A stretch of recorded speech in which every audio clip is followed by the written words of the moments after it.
তাহলে কি বিটিএস এর কোম্পানি হাইভ জঙ্কুকের সাথে বিশ্বাসঘাতকতা করেছে?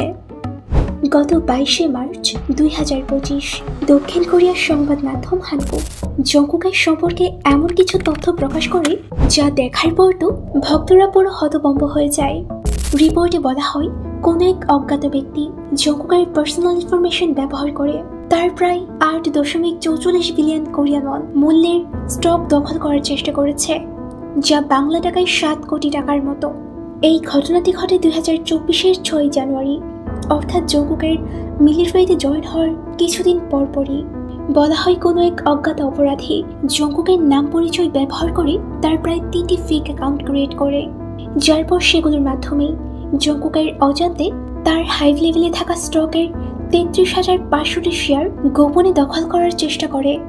2024-এ যার মূল্য ছিল প্রায় 7 কোটি টাকার মতো। এমনকি সেগুলোর থেকে 500টি শেয়ার ওই ব্যক্তি কোনো এক তৃতীয় পক্ষের কাছে বিক্রিও করে দিয়েছে।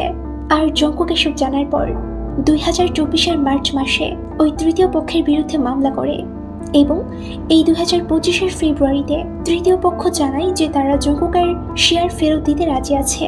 তবে এর পেছনে কে রয়েছে, অর্থাৎ ওই অজ্ঞাত ব্যক্তি সম্পর্কে এখনো পর্যন্ত কিছুই জানা যায়নি।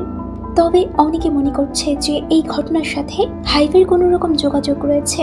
তবে হাইভের মতে তারা এই ঘটনার বিরুদ্ধে যথাযথ ব্যবস্থা নিচ্ছে এবং খুব শীঘ্রই তারা দোষীকেও ধরে ফেলবে। তো আপনাদের কি মনে হয়, এই ঘটনার পেছনে কি হাইভ কোম্পানির কোনো চক্রান্ত রয়েছে, নাকি এটি সম্পূর্ণ একটি গুজব? সেটা কমেন্ট করে জানিয়ে দিন।